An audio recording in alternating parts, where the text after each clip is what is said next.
Hey guys, welcome to another video from Digit.in, and today we are taking a very close look at the performance of the Vivo Nex dual display. Now in an earlier video you actually got a glimpse of how the dual display in the Vivo Nex works, but the dual display is not the only thing that makes the Vivo Nex special.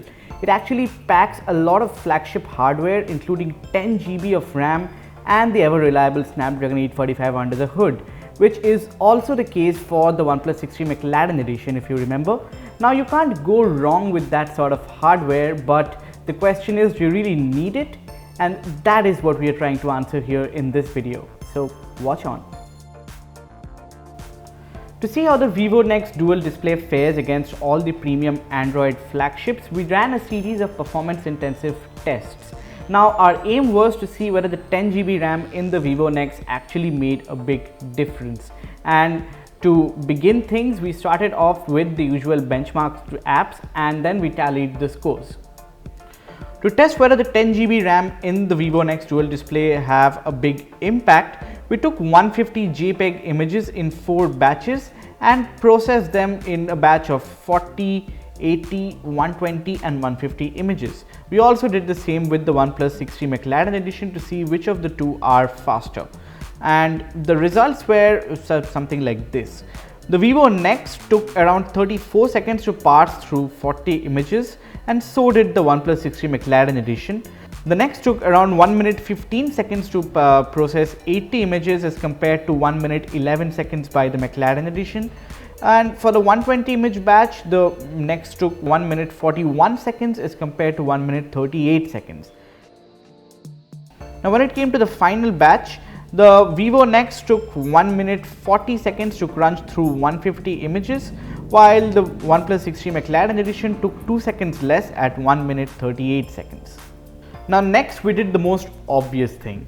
We took the Vivo Nex dual display, installed PUBG and tried playing a match and recorded the performance on Gamebench to give a fair idea of how the frame rates and the stability was like. So while playing PUBG, the Vivo Nex dual display managed to register 40 FPS throughout, which is the maximum that PUBG Mobile goes on a smartphone. But interesting thing is the variability index was very low at 0.44. Now the stability of the frame rate was at 100%, which is the first device actually that we have seen register that kind of stability. So yeah, it does make a big difference, I'm guessing, the 10 GB RAM.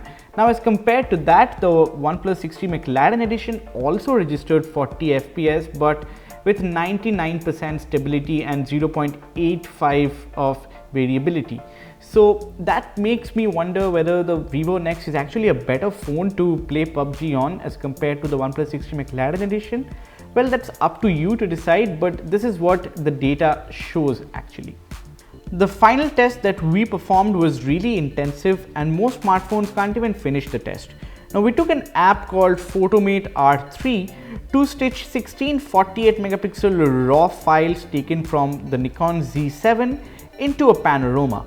Now the test took almost 95% of the 10 GB RAM on the OnePlus 6T McLaren edition and also in the Vivo Nex dual display. So much so that within 2 minutes 30 seconds of the operation, the app crashed on the Vivo Nex, while on the OnePlus 6T McLaren edition it actually crashed quicker at 2 minutes 8 seconds.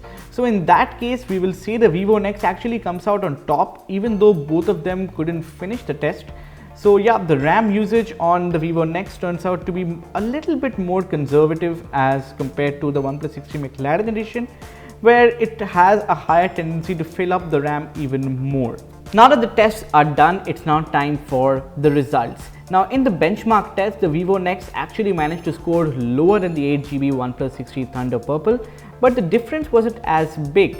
Yet it was interesting to see a phone sporting more powerful hardware actually scoring lower than other mainstream smartphones like the OnePlus 6T. Now in our JPEG processing test though, the Nex couldn't perform as well as the OnePlus 6T McLaren edition, which finished all the tasks around 2 seconds faster than the Vivo Nex, which makes me wonder, is the Vivo Nex slower than the OnePlus 6T McLaren edition?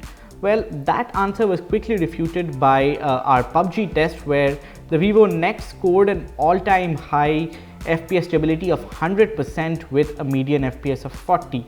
As compared to that, the McLaren managed to score around 99% stability with also 40 FPS of median frame rate. Now, that makes me wonder whether this one is a good phone for gaming. In the finale though, both the Nex and the OnePlus 6T McLaren edition failed to complete the task that we had given them. But the McLaren edition actually chickened out earlier than the Vivo Nex, so we had to adjudge the Vivo Nex as the winner in that test. Now, if you're watching this video thinking 10 GB RAM on a smartphone leads to better performance, well, we're sorry to say that it really doesn't. In the case of the Vivo Nex, in most cases the 10 GB RAM wasn't even required, and when it was required, like in the last test that we did, it failed to finish the task. So the phone itself is pretty fast, pretty smooth and everything, but if you are planning on buying this phone solely for higher performance, it's my recommendation to skip it. The dual display on the Vivo Nex is certainly an interesting feature to have, but the performance is almost just as good as any other premium flagship, and to say the least, the premium flagships that are there, like the LG G7 Plus Think, they will be more durable than a phone with two displays, where if you drop it anyway, it's gonna break. So yeah, this was my takeaway after conducting all these performance intensive tests, and let us know what you think about our results in the comment section below, and for more videos like this, stay tuned to Digit.in. Thank you. For the latest technology updates, subscribe to Digit.in and don't forget to hit the bell icon.